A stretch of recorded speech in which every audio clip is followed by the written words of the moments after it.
दोस्तों जोहार, अब तक न्यूज में आपका स्वागत है। मैं कुमारी गांव ईचागढ़ क्षेत्र में आया हूं। जैसा मैंने आपको पिछले वीडियो में दिखाया बताया कि ये गांव 25 जून को हाथी के द्वारा जो इलेक्ट्रिक वायर है उसको गिरा दिया जाता है और उसके बाद रात करीब 11:30-12 बजे उसी वायर में अचानक जो है करंट आ जाती है और घर जलने लगते हैं धू धू करके। रात के समय इस गांव के आधा से अधिक लोग जो है बगल के ही जो अपने रिश्तेदार के घर में चले जा करके वहाँ सोते हैं, क्योंकि हाथी का प्रकोप आज करीब करीब 6-7 महीनों से लगातार बना हुआ है, तो हाथी के डर से इन लोग चले जाते हैं। लेकिन कुछ लोग थे पशु, यहाँ जो पशु बंधी हुई रहती थी वो इसी घर में थे, तो कुछ पशु जल भी गए। बकरियां तो जलकर खाक हो गई। मैं जैसे आपको हड्डी दिखा रहा हूँ, हड्डी भी पूरी तरह से पूरे घर में, सभी घरों में हड्डियां, मुर्गियां के जो राख जो उनके वो गिरे हुए हैं, जले हुए बकरियों की हड्डियां हैं। कुछ भैंस गायें भी जल गई हैं, लेकिन वो जीवित है, लेकिन हालत बहुत ही गंभीर है। हमारे साथ में विस्थापित मोर्चा के विस्थापित मंच के अध्यक्ष राकेश रंजन महतो जी हैं। राकेश रंजन महतो जी, आप ये जो दर्दनाक दशा है इस कुमारी गांव की, मैं तो सिहर उठ रहा हूँ ये देख करके।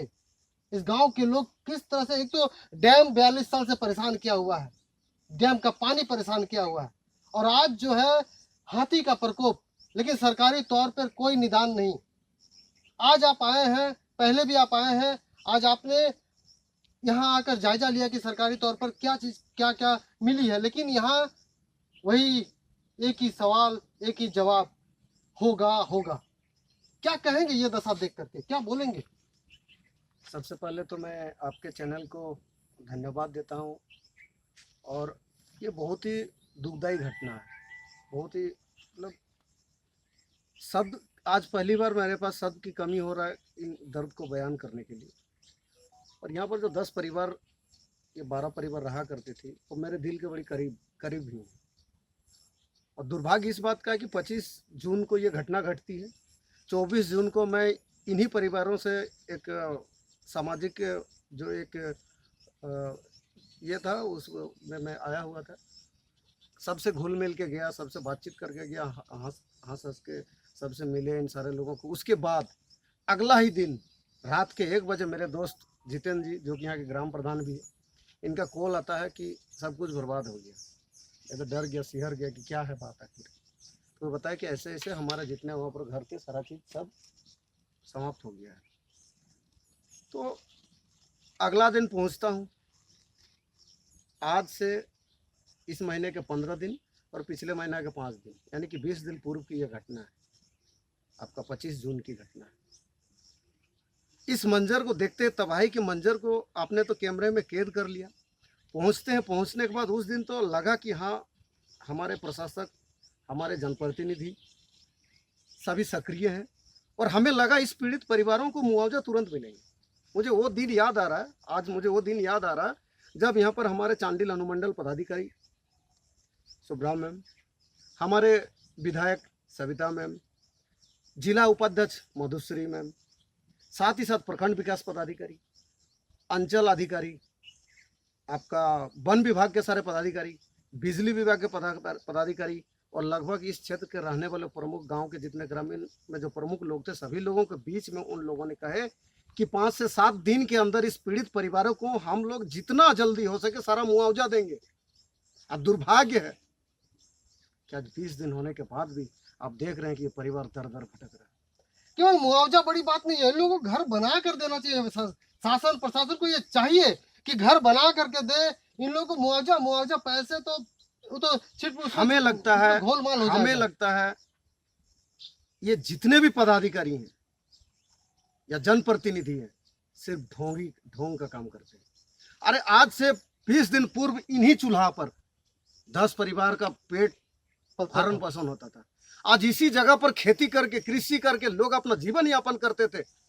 और दुर्भाग्य की बात है, ये लोग अपने पैसे से अगर उधारी लेकर, सूद में लेकर, अपना मोटरसाइकिल बेचकर, साइकिल बेचकर अगर ये लोग घर बनाने के लिए पैसा इकट्ठा किए, तो आज हाथी के प्रकोप की वजह से लोग आ भी नहीं पा रहे। और दुर्भाग्य है, वन विभाग के टीमों को जब फोन किया जाता है, वो कहते हैं कि हमारे जो हाथी भगाने वाले टीम है वो आपके वहां जाना नहीं चाहते हैं। क्योंकि ये चारों तरफ जंगल है, इसलिए आना नहीं चाहते। ये कीचड़ से भरा हुआ क्षेत्र है। क्या ये जवाब एक विभाग की तरफ से कहाँ तक सही है कि जाना नहीं चाहते हैं? इसका अर्थ क्या है? क्या हम मतलब वो काम करना नहीं चाहते हैं? एक तो चांडिल डैम में हम सारे लोगों ने अपने जमीनें दी हैं। अगर वो जमीन रहता तो आज हम सारे लोग जमींदार होते। वो जमीनें गया, उसके बदले में हमें ना मुआवजा मिला, ना हमें नियोजन मिला, ना हमें पैसा मिला, ना हमें पैकेज मिला, ना विकास पुस्तिका बना। और आज उसके ऊपर ये आगजनी, ये घटना, उसी हाथी का प्रकोप, उस हाथी के प्रकोप से इनके साथ जहां तक संभव है हम सारे लोगों ने जाकर जहां जहां फॉर्म जमा करना फॉर्म जमा किए। उन लोगों ने भी बोले हाँ सारा चीज हो जाएगा, लेकिन आज सिर्फ हो जाएगा में ही है।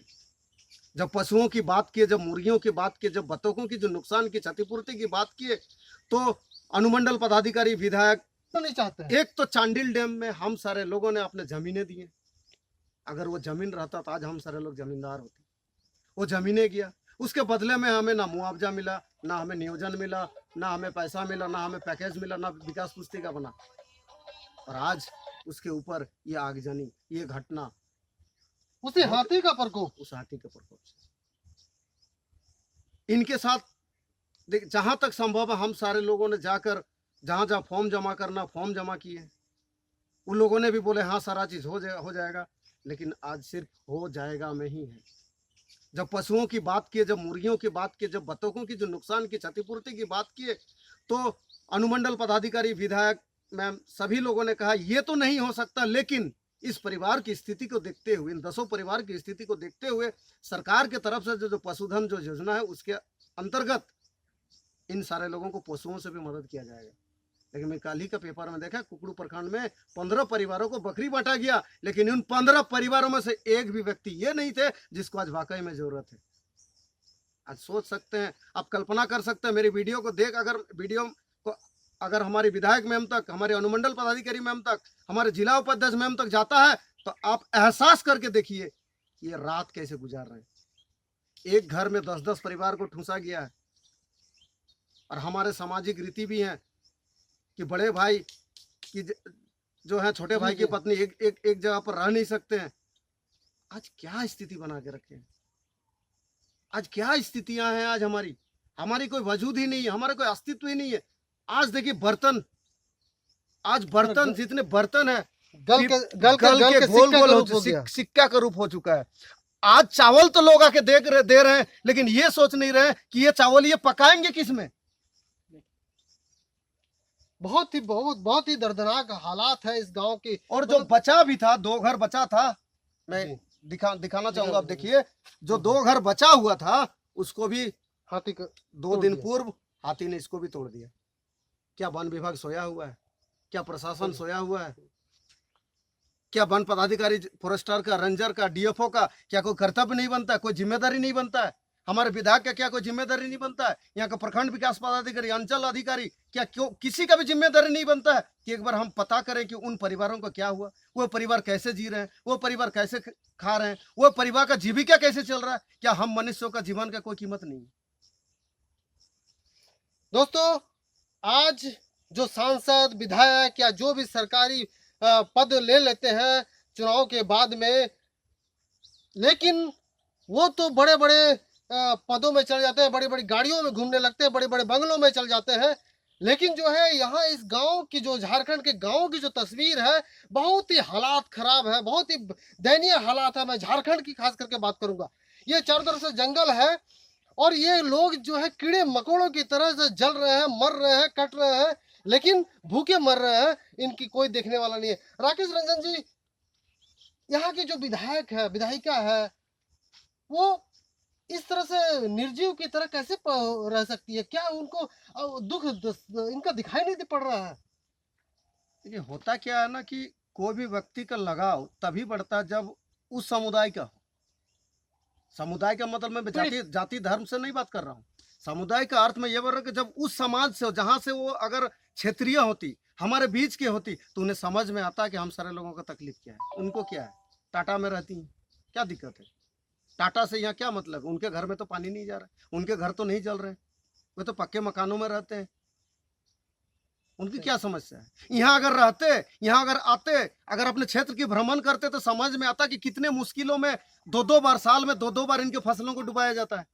किसी तरह से वो फसलों को अगर पकाकर किसी तरह से घर में रखते हैं संभाल कर, और वो आगजनी हो जाता है।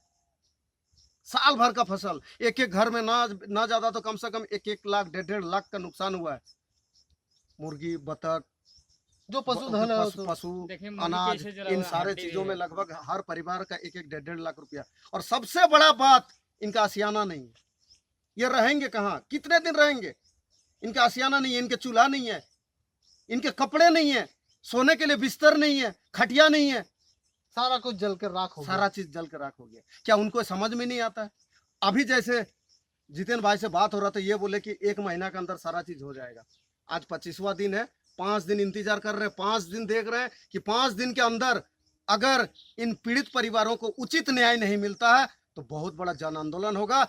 ये घोषणा मैं विस्थापित अधिकार मंच के अध्यक्ष के तौर पे कर रहा हूं कि विस्थापित अधिकार मंच का एक एक सदस्य, एक एक लोग इस परिवार के साथ जुड़ा हुआ है। और 5 दिन के बाद अगर जो भी वादा किए थे, चाहे मुआवजा का बातें, चाहे पशुओं का बातें, चाहे घर की बातें, अगर नहीं करते हैं तो 5 दिन के बाद बहुत बड़ा जन आंदोलन होगा, बहुत बड़ा जन आंदोलन होगा। तो दोस्तों, राकेश रंजन महतो जी विस्थापित अधिकार मंच के अध्यक्ष का कहना है कि अगर आज 15 दिन के आसपास हो गया है, अगर किसी तरह की सरकार के तरफ से कोई सुविधा नहीं मिलती है इन पीड़ित परिवारों को, जिनका घर पूरा राख हो बन चुका है, पशु पूरे जलकर खाक में मिल गए हैं, अगर नहीं होता है तो फिर एक जन आंदोलन किया जाएगा। ये देखिए, मैं दिखा दूं, ये देखिए चूल्हा, इसमें कभी चूल्हा जलता था, खाना पकाते थे यहीं पर बैठ करके माताएं बहनें। आज इनके पूरी तरह से तबाह हो चुके। हमारे साथ में चाचा है, इनका जो है जानवर, पशु, जो भैंस, वो जलकर पूरी तरह से, वो दिखा नहीं सकते वीडियो में, बहुत हालात खराब है उसके। एक बहुत बड़ा भैंस था, वो जल गया। आपका घर कौन सा है इसमें? यहाँ कौन सा? देखिए कैसा ये वाला घर है, जिसमें कभी ये खुशहाल अपने परिवार के साथ, अपने बच्चों के साथ ठिलाते थे, हंसते थे, खेलते थे। बगल में खेत है, खेत में ये हल जोतते थे। आज सब कुछ तबाह हो गया। की भाबछो? কোনো ভাববার নাই। কি করবি বুঝি গেল সেটা কি বলে হ্যাঁ, জ্বলিয়ে গেল সেটাকে আর ওই যা দেবে সরকার দিয়ে দিয়েছে। সরকার যেটা দিবে নিয়ে নিবে, হ্যাঁ হ্যাঁ নিজের দিকে কোনো কিছু নাই, কোনো মাংবার নাই সরকারকে। না এই মাইকবো তো এখন অনেক কথা মাংলি তো না দিছে মাইলে না ওই ফরেস্টের ঘর দিয়েছিল কাগজ কলম যেটা ছিল আধার কার্ড না হ্যাঁ হ্যাঁ, ওই জেরক্স করা না ওদিকে তো ওগুলা নিয়ে যাইছিল হ্যাঁ আর নিয়ে যায় আর ওগুলা জমা দেওয়া হইলো বুঝছে তোদের মানে দেখবো সুবিধা করবো আর কি। অসুবিধাটা সুবিধা করবো তারপরে এখন চুপচাপ আছে। তো আজ 15 দিন হয়ে গেল। হ্যাঁ হইলো পাওয়া হ্যাঁ, কবে বলেছে, কবে দিব? দিন করে নাই করবো বলিয়েছে এটা করবো বলেছে। করবো বলিয়েছে, দিন করে নাই যে অমুক তারিখে কি অমুক দিনে দিব ওটা বলে নাই, ওটা নাই বলে। এটা কি রাখেছে? এটা এটা ওই কালার ইয়া মোটা পেন্সিল আছে আর ওই কপুর আছে, নারকল তেল আছে আর নারকল তেল আছে, নারকল তেল আছে। देखिए ये नारकल तेल আছে। वो भैंस को लगाने के लिए नारियल तेल, ये देखिए राख को चुन के ले गए हैं तो उसमें कुछ लगाने के लिए ये हिमेक्स।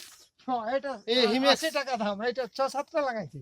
हाँ 6-7 দিচ্ছি হ্যাঁ ये हिमेक्स मलहम। हाँ हाँ मालूम। अब ये लोग जिसका इनका सब कुछ तबाह हो गया, ना रोजगार है किसी तरीके का, लेकिन इसको 80 रुपया का एक मलहम लगाना पड़ता है। एक मलहम आधा दिन चलता है, हाँ मतलब दिन भर में 2 मलहम लगाना पड़ता है। तो ये गरीब आदमी अभी उसमें कम से कम 1 महीने और लगाना होगा। सरकार क्या कर रही है? सरकार के लोग क्या कर रहे हैं? अरे शर्म आनी चाहिए ऐसे सरकार को, जो झारखंड के ऐसे गरीब गुरबा लोगों को जो तबाही की ओर मतलब भेज रहे हैं। ये गरीब कल तक खुशहाल थे, आज भीख मांगने के मनोबत में आ गई है इन लोगों की।